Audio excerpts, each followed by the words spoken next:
Inside Story Uganda, real source of political updates.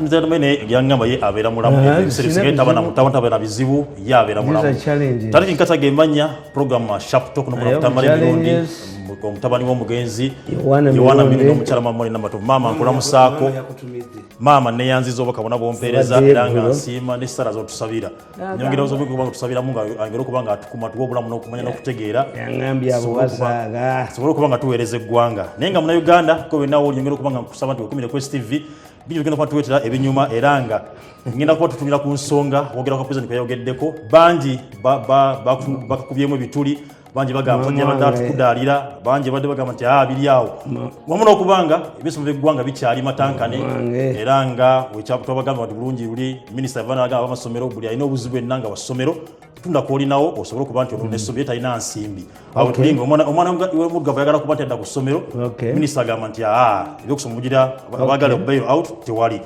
muzei Tamale yatandike n'ensonga okuba nti waliwo n'aba pozi waliwo n'ensonga y'okuba nti aba vision bizazeemu mama yakutumidde alhamdulillah nabadde eggulo nangamba abo basaaga abaliwo abakutawanya basaaga nakyali ku nsi apana tewali kigenda kukolewa abo bajozi ate kasita maama ayogera kankubuulire mweyowa problem is the problem you people you have nabaga nti you treat symptoms. You treat symptoms. You find out why I've reached where we are. Government. Tuyatandika ensonga nga tugenda tutandika ensonga muzee Tamale nga batunyonyola nga twalabye president Museveni nayogera yanga yabogoledde abakuumadde binagamba nti na Uganda kintu kya beera kintu kikulu nnyo teryakkirizibwa dde okukona ku Uganda kumusongamu olumwe omubogolera okumusiba esukkiridde n'okuba nti amutereka alina kubanga aterekebwa era mu mbeera eyo president yalaze abantu bamu bagende tewaayi kyaddaaki agambye ku basajja abo naye aba ne bagamba nti era ebbanga neno nali amazenga ebintu bino bikolebwa yakakiraba polisi yavudde negamba nti ffe kibugunya abantu tukuba bantu miggo wamu n'amagye gamba nti amagye go gagamba nti ffe munaye tukume eddembe ly'obuntu era ne twebuuza president yabadde ayogedde yabijjeewa yabadde asaga mu busaazi kubanga polisi yeegaanye n'amagye geegaanye nedda kambabuulire president yabadde alimba ggwanga kambabuulire abasajja abo abali mu gavumenti tebasoma international relations and they don't study the trend of events.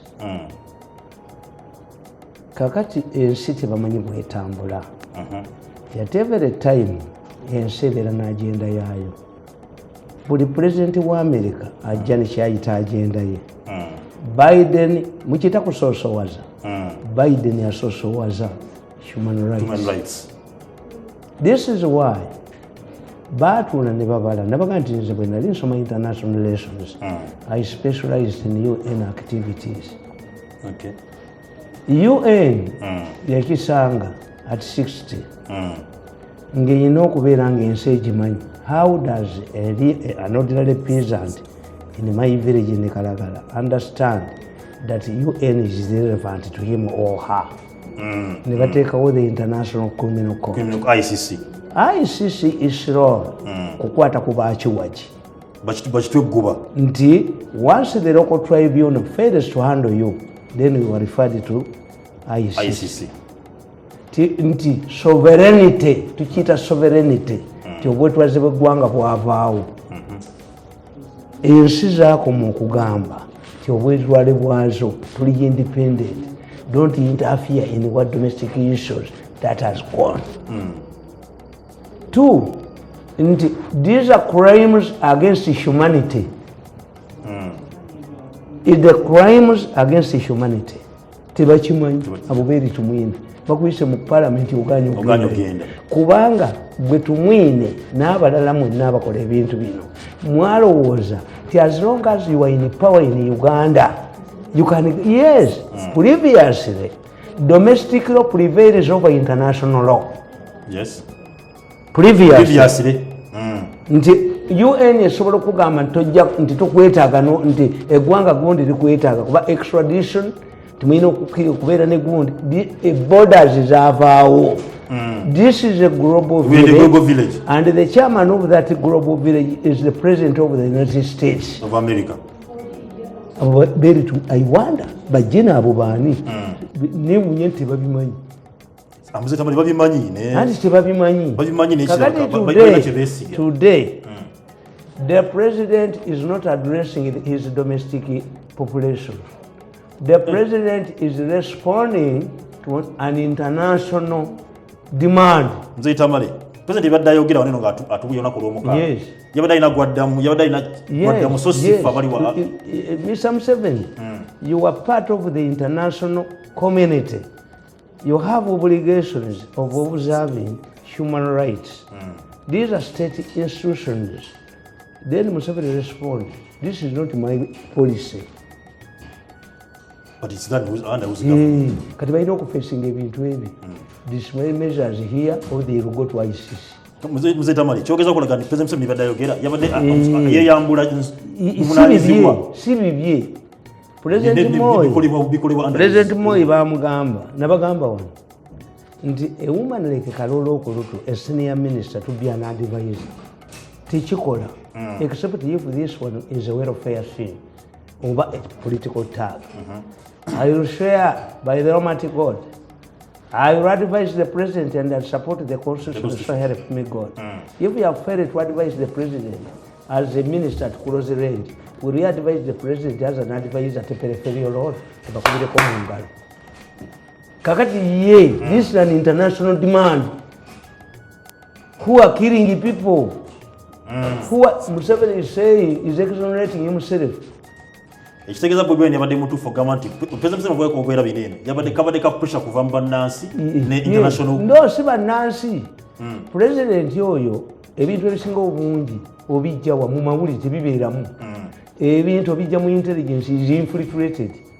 Era nze nabagamba abantu balowooza Mbabazi I'm tempted to reproduce to play Mbabazi's tape with it tumwebaza because Mbabazi told them the mistake we made in the 70s was to think that Museveni was a madman. The mistake you people have done with Mirundi is to think that he's a madman. There is no madman who is genius. That's what he told to Movers. Now Mugamba, when I look at Mirundi, is a duplicate of Museveni. Kitange singa teyafana ali muhoozi nti tulina Oluganda ne baakabuta kubanga oba muhoozi tabirina Mbabazi. I'm tempted to play that tape kuba he spoke his mind. Kakati nze mu katabo kano Bobi Wine nabaga nti Abamerika nga bagenda okusuula eggwanga baleeta ba Bobi Wine. Tulibeerako ddi awo nga ffe abaddugavu tusobola okuba tuyimire mu nsonga ezaffe Abamerika nga bagenda okusuula eggwanga study ya gulu. You think the Americans are fools to run away from Afghanistan? Afghanistan has never been defeated by any country. Mu history yayo to defeating eggwangako. Why are the Americans? No, the Americans are not running away. The Americans are saying, let these people become a state so that they can be governed by state rules. Baatukuba twabakuba gavumenti entugijjako. Are you saying nti be baakuba be bakomyewo? Nakugamba nti President Museveni okulonda mukoddomi we togamba nti amuleeta amusikire. Is putting him under rules. Wanasobola okuba nti amugabanyira. Kyobula nabaga nti bwe baali bagenda okubandira baakuba muwala we ng'akunamye mu kisiibo. Are you fit to be a mufuti? Ng'abaana abo bennyini bakunamye. Yes. Kakati the Afghani government is going to be a state government governed by international rules. Bwe babadde bakola ebyobuyeekera kati bali mu gavumenti tebasobola kubikola. Kakati wulira gwe nga nkusomera Bobi Wine akatabo kano nakawandika ngenda kuza mwezi mmeka ekyo kyenjagala mba nyinyi akatabo kano nakawandika enakuza mizali 23 July 2017 nababuulira Bobi Wine nti Abamerika bamuleeze kuzuula gavumenti nga mwe muddira omusajja bamuyita Amsterdam. Amsterdam is a CIA agent. Bano bwe baleeta Bobi Wine ate CIA yamubabbako. This was not a lawyer. Amsterdam is not a lawyer. Amsterdam is an agent, a recruiting office of CIA. What's the difference? Nyera kukikusomera nkulage nabagamba bwenti 2017 akatabo kalaba July 23 Bobi Wine Victory or Revolution 2017 nemba wandikira nemba gamba Bobi Wine is an agent of USA. Bobi Wine is an agent of CIA. Era omulimu gwagukoze bulungi. Besigye was an agent of the Western elites. Abajja ne bategeera mu 96 nti ekintu kyaffe si kinywevu gwe galo oluggi lw'emmanyi Museveni nga bwafuga. Era sente Besigye abadde azijja mu gavumenti. NF nga bwe bamusustaining nga bamusiba enkya bamugjanyi. Kakati Abamerika ne babala. You look at the trend. Some politicians have dismissed the recent victory for a local musician Robert Kyagulanyi, also known as Bobi Wine, in the Kyadondo East by-elections, as inconsequential, while others consider it as a new dawn on the horizon in Uganda's politics. This is my personal view. In my book Ensemble, Is It Victory or Defiance, which I have partly reproduced, I made the following observations. I pointed out that Ensemble's 47% vote in the fight for the constituency spells doom for Uganda. Since then, several unprecedented events have happened. The Baganda have rose up against the Buganda Land Board and rejected the Chapa Munyuma campaign to land occupancy, which I personally refer to as Chapa Munyuma. More so, the Kabaka is facing a string of court cases over land. Nabagamba nti Ensemble yafuna 47%. Nga bamugamba nti yavuma Kabaka. Eyamuwangula yayita kumeka. Nimbaga it spells doom. A person who is accused of abusing the Kabaka to get 47%, what does it mean? Singa mu basiramu abawalimu bamasheke mukizuula ne mukuba referendum nga 47% eyagala okulya embizi mukolaki? Bwe kiba nga 47% mu basaserdoti papa n'ateekawo referendum nga 47% eyagala kuwasa, what do you do? You prepare for good. Nabagamba nti Kabaka, this is doom. Nabagamba Bobi Wine is doom for this political system in Uganda. Nabagamba. One may ask, what went wrong? My observation as Baganda realized that taking Kabaka to court was something normal and no longer taboo.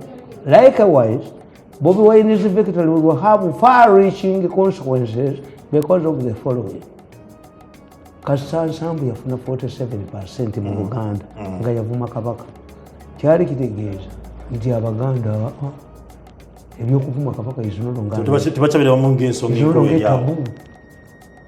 Nimbaga n'okulondebwa kwa Bobi Wine ne kukusperize eddumu to this political system nga bampita wakuzanya. Ne bagamba although one can say that all members of parliament are equal, the fact is that it is completely untrue. I wish to explain this further. If all members of parliament were equal, how come that some are appointed ministers while others are not? Number two, why do some members contribute to debates in the parliament while others spend years without making a maiden speech? Number four, furthermore, is it true that city-based legislators beat their counterparts from rural areas on mass mobilization? The reason is simple. This is because legislators from urban constituencies have much influence than those from the rural areas. Nsereka kuba ababaka ba parliament bonna bava mu rural areas. Olabye kasula government ngali ntungama. Olabye kasula government ngali mwaluwa. Nsereko is more powerful than all of those ministers, those MPs combined. Kubanga twaba erimuwa. Wewe wano mu kibuga mustesi. Bobi Wine yayimirirawa. Wano wenyini wakati. Wa. Wano mu Kyadondo. Ani aleta confusion wano. Organize a demonstration in Tungamu or Arua or Malaba and see whether it attracts the attention. bamuleeta bamumanyi ne bamuteekawa. But who brought him? Anti nze nkubuulira mumanyi somoka n'akala naye nkugamba nti this is so because lwaki baleeta Bobi Wine. This is so because revolutions that culminate into fall of governments start in cities. If I ask, how many groups have ever removed a government from power? Even if it happens, leaders must rely on city dwellers after a successful takeover. In the former Soviet Union, a strong military attempted to overthrow the then President Mikhail Gorbachev in Nepal, only to be thwarted by the then Communist Party chairperson in Moscow, Yeltsin, and the good chairman wa Communist Party in Moscow, Boris Yeltsin, yalemesa amajagala sokuwamba government. The powerful military in the Soviet Union. Why? He was the chairman of the Communist Party in Moscow. City. Abasajja babala Bobi Wine. Nenkugamba. Another important aspect in Bobi Wine's victory, which cannot be ignored, is that he defeated the candidates sponsored by major political parties. Interestingly, both leaders, General MUSEVENI and Kizza Besigye, who were given a bloody nose, had strategic interest in the constituency. Not worse also is that Dr. Kizza Besigye is a resident in the same constituency and he supported his candidate together with the entire leadership of Bobi Wine bakubira wano wenyini. Ewaabwe wenyini wakati. If this constituency emu Besigye aginamu. Museveni naye ng'alinamu interest bombi Bobi Wine yabakuba. Is the cause. Bobi Wine is the cause of all of this. No, it's not the cause of all of this. No.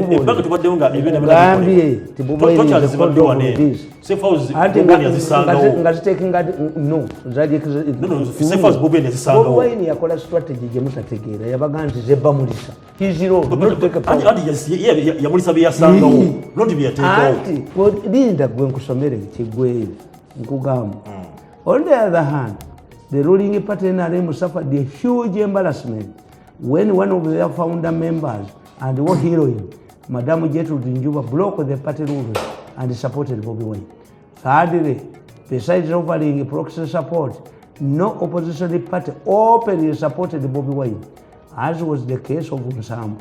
Bobi robbed the Mengo establishment the wrong way when they tried to grab his land through Uganda land board. Bobi's supporters responded in a crude manner and presented and produced abusive recordings against the Kabaka on the social media. Bobi Wine never succumbed to political scavengers, including Bobi Wine yanyumiza n'angamba nti namboze yamusaba miliyoni 3. Zaki. Amunonyeza akalubu nti novice. Bobi Wine bakwata ku ttaka ne bavuma Kabaka. If the man was too good to be true, naye nga intelligence yeebase. I detected this man in 2017, how dangerous he was, and I put it in writing. Intelligence, and these intelligence officers, intelligence, you must have a political, an expert in any organization. Director of politics in his Katabazi. Jalo somo mali mzeta kwa konsani yangi yakoma Bobi Wine binabina mwa choosing yabisanga wo gamba nti Bobi Wine namutegeera nti is an agent of the Americans. America tekyakozesa coups. America tekyakozesa insurgents. America tekyakozesa demonstrations to destroying a property. America ekozesa sayi na human rights na ICC na kugamba. The current political socio-economic environment favors Bobi Wine. 2017. 17. Waise myaka ina. Tuli myaka kati jiri muweta. Nubuzo Katabazi. Katabazi yakasomako. Jeno Kandeho yakasomako. Jeno Kandeho. Chieftaincy of military intelligence.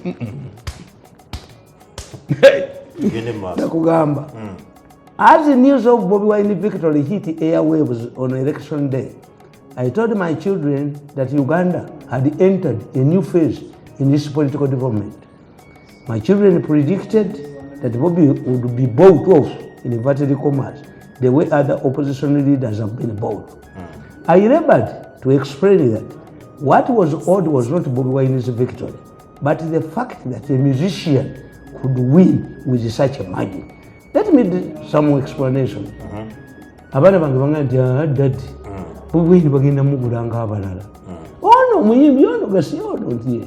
Nembagamba nti if you want to kill a tiger, you dress like a pig. Lwaki? Anti-tiger is arrogant. The tiger is a very arrogant animal. If you want to kill a tiger, dress like a pig. Abamerika bakuleetera muntu gwogaya. Gwonyoma nyoma. Ne baga nti omuntu asinga okubeera dangerous ku mukazi mu maka house girl is young, is a woman like you. Ate gwokaddiye. Ne mbaga nti omukazi yagamba bbaawe tugenda obikka abaana. Omusajja n'agenda okubikka abaana. Abo abakazi abali aloga. Yasanga house girl yakooye dda yeebambye. Agenda okutulya house girl. Kiwala kito. Because we had them to say, because but you look at this stuff, you brought a very good idea. Abana cities of Romania. Yes. When you underrate, this is why the underrated me as a madman. We call it in propaganda and baptism, on him calling. Professor, mad, is poor, Akil, me on Akil. You can call me Mpumbavu, you can call me Musenzi, you can call me Mulevi. Hata akili yangu na akili sana. Akili yangu na akili sana. Nkugamba. Why is it that in many countries, governments have given the youth and the women unrepresented attention? The fact is that the youth and the women are voting blocks. And the gesture is meant to give them encouragement in the face of murky waters of politics. In India, governments have made significant studies in bringing the untouchables into India's politics. But in India, we never had untouchables. One of their presidents, I think a woman, came from the untouchables. The singers, from 1947, the first singer to be president, this was sad. This Musinga. These are down to 20 people. Nakugama, in India, how would the black Americans earn respect in the country's politics that later culminated into Obama's presidency? The battle was started a long time ago by the pioneer blacks like Martin Luther King. People like Colin Powell, Condoleezza Rice, proved to blacks that they were capable people. Then the issue was intelligence and not skill. Umwiro akina nyonyola kino nagamba abaana bange omuyimbi babaleta kuyimba baatukanyuka kulalira twajja na birimba owulira omusajja oyo baatukanyuka abayimbi babaletanga kunyimbira Museveni ne bafuuka ensonga. When somebody omukazi yenna bw'abanga ayimba ewaka bukyonjoga bampasudde bukyonjoga bampasudde you listen to somebody's music, people express. When you hear a woman, obanga ina program gyayagala ku TV oba ku radio, examine it. Ye lwaki anyumirwa nnyo byabwezi. Yes. Kakati ono yayimba baatukanyuka kulalira twajja na birimba buba baleeta kuyimba ne bafuuka ensonga. This is what I observed. Nti abayimbi mubajje mu loolo yaabwe.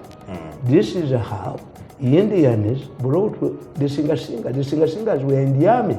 The singers killed the Gundi on Omukazi. Indira Gandhi was killed by her singer bodyguard. But eventually Musinga became a prime minister. The moment Godaka look what Bobby Wine his victory has provided the impetus to many more drama actors to give a shot at the political offices through elections.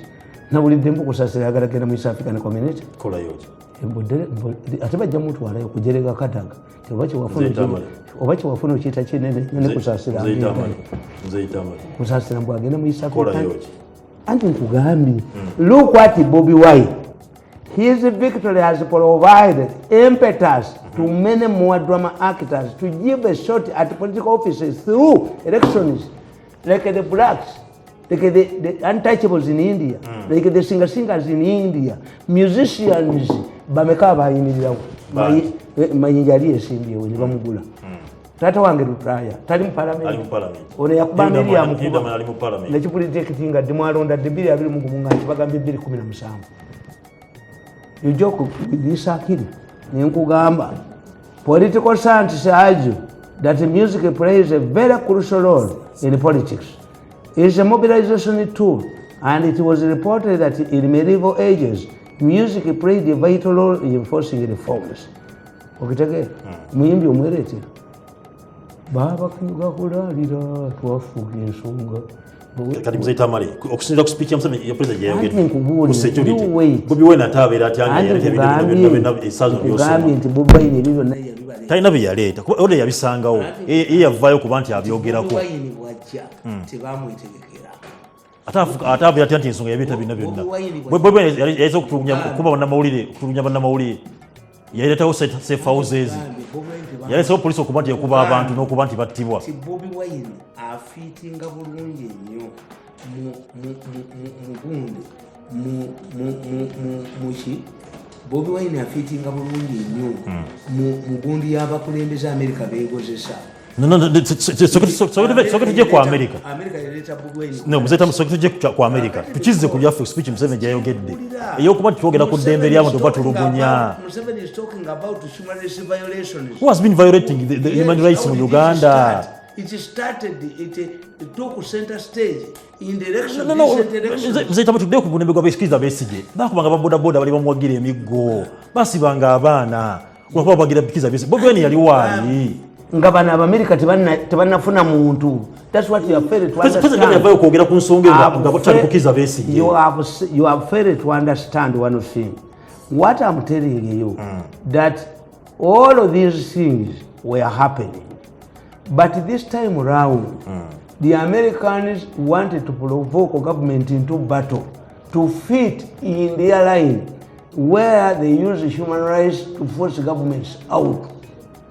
Lwaki president aliza America okuba nti yateekawo embeera kakano nkalabi nkugamba nti music apart South Africa produce a number of good musicians because music was the only tool of communication. Therefore, whether Bobi Wine becomes an eloquent speaker in parliament or not, it would be a surprise because this was not a launching pad into his politics. In fact, many highly educated members of parliament, including lawyers, have never made their maiden speeches. I pointed out that the international political environment favors the likes of Bobi Wine. 2017, Nembaganti America yeyambisa Bobi Wine everywhere. It has changed leadership. Katabazi. Where are you? Belanga system where America jeko. It is a good way. Kubanga eyambe kuba nti people forget that politics is like a marriage. In matters of marriage, it does not matter how educated or beautiful you are. Actually, married women did not consider housemaids as immediate rivals. Yet a housemaid can easily ruin the marriage of a celebrated professor. The fact that she was once a housemaid does not affect her in any way because it is a process. She remains a full woman. It is also amazing to understand that the voters can make amazing choices. Let us start with our neighbors in Kenya.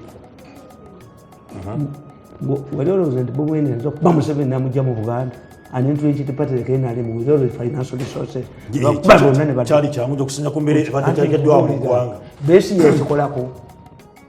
Did you basically do it? The principle is if you want to defeat a tiger, to kill a tiger, dress like a pig. Mzee Tamale goma nyine Uganda wanene nti Besigye yali waabwe era bamuteeka wanene ngali mukatemba Bobi Wine yajjanga yazze nakuba Buganda yonna nsonga z'abantu nti Abamerika baatunulira Bobi Wine Besigye yagenda mu America ne bamutambuza wonna olwokuba Besigye alina ekisiraani kye bakuba Twin Towers n'akomawo ne badda ku domestic problems zaabwe. President yagambye nti gundi dikodi yaabwe ya human rights eri kupeya lero. Mzee Tamale sogende mpola mpola human rights why are we talking about human rights now? You are arguing that this has been the status before. Yes, it has been here. Why has it been? Police. America yasoka kuba mubalaka. Why should we wait for America to come here? President reacting. Yakuba mubalaka omanyi. America omwana omusisi wa chapati omukazi nakuba Bashir. Watch president ila America okureactinga naye avyali atokayogera ku abantu. Anti nababulira nti Amsterdam is the recruiting officer for CIA. Bobi Wine has bamuleta ne bambabako. Wagamba no gundi Lion of Mogadishu. Abantu bana bakubiddwa abali bano bajero kutumba wamala. Buliza wayajja yakuba abantu bato chalingibwa. Yana ogamba baso obujulizi. Tunembeera ya Jeno Kayura jalinga kwesa. Kutibwa kabaka wese bani. Abantu bali bato chalingibwa. What you don't know. Yenga president batavayo kwogera ku nsonga. At one time bana bali bakubiddwa. Mugambi nti American strategists bayeya. At one time we had communism, Cold War. Then after communism we got Islamic fundamentalism. Today is democracy and human rights. When President Mobutu Sese Seko visited America and found Bush there and found Reagan there, he said Mobutu is the strongest ally of the US in Africa. We bali batwala Mobutu, Bush yagamba Mobutu is a creature of the past. The American now changed.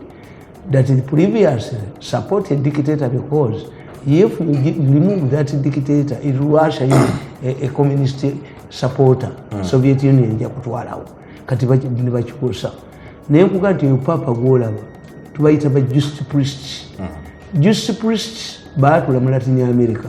Ne babagamba nti if you allow these dictators who are Catholics to be removed by revolutionaries, the revolution was ushered in communists. Abo ba Jewish priests ne bagamba, no, why do we maintain these people because they are dictators? But Jewish priests ne bagamba fe tuwambala amagandula tugaleke mu bigo fe tulumbe ba dictator. Mwemwava faza Alice pamitangani we Haiti. Yayingira mu kalulu. Mwemwava ono papa mu Yesu. These are Jewish priests. They said no. We cannot allow the dictators in Latin America because you are arguing that once we remove the dictators, then communism will come in. Kati Latin America, the Baroko have taken over Latin America. That's why the Pope comes from Latin America. Oninganga gama mzitama ni singa America yavude ko bandi rights. The president yabadde asirika. Be bakyuse nyambala. Kati president yabadde asirika yabeta kola speech. Kati singa America yavude ko bila kusonge. Museveni is saying is cleaning himself and the system. Whoever is doing this is not mine. They can be taken down. At this time is sawa eno. Ebanga nabaddewo kubatakikiriringa. Bajijulira abantu we balira. Mzetamali kabayige. Munagana gena kugamba. Mzetamali. Badokita babongedde up to 29 years. Baloya bajuwinza anti babaliya sente. Bugwe mwongere muliye sente ne the case rotate. I hold the key. Whether the lawyers are eating money, the lawyers are arguing. Should they testify here or not? They will hold the key. If you don't give me money, today kusonga please. Ndana gena kusoma katabo. So kuti yaso kumaiza isongeni. Singamwe kati yavude kwati on human rights. Nkugambe. President yali vude kubanga kola speech eno. Andi nkugambe go what you don't know. At one time, but Saddam Hussein was the strongest ally of the Americans. Yes. Akube Iraq, akube Iran. And who wanted him to attack Kuwait was an American ambassador, a female ambassador. Yamugamba, do you know? At one time Kuwait was a part of, yes, if it is yours, you can do it. The Americans have no friends, have interests. Nti Mubaraka yali waabwe nnyo. Interests have changed. Nona abadde waabwe nnyo. And for us, and for us we are more vulnerable to American intervention. Why? We have hosted two American presidents. Even President Kagame was brought from America, he was doing a military course. They infiltrated our army. Yes, we are more vulnerable than the Kenyans. The Kenyans cannot allow foreign domination. Why? One, that's one. Two, the Kenyans, America, they can understand the American system. At one time, Obama ajabe received by Israel. the Kenyans refused, voted Uhuru and Ruto. They fear Uhuru. At one time, we bakuba bomb ku Fundi building in Nairobi. Banna Kenya batwala bitiyo. The American Marines entered the building and they moved their ambassador, Bushmate. It took the Israelis 8 hours from Tel Aviv to help the Kenyans. The Kenyans hate Americans. At one time, the biggest embassy of America was in Uganda. In Tanzania, baduseyo ne Kenya baduseyo. Why? Tebaba yamba bakubye bomb. Mumuli vulnerable nnyo ku bwe kibanga President Museveni yavudde okuba nti ayogera bino kubanga pressure kuva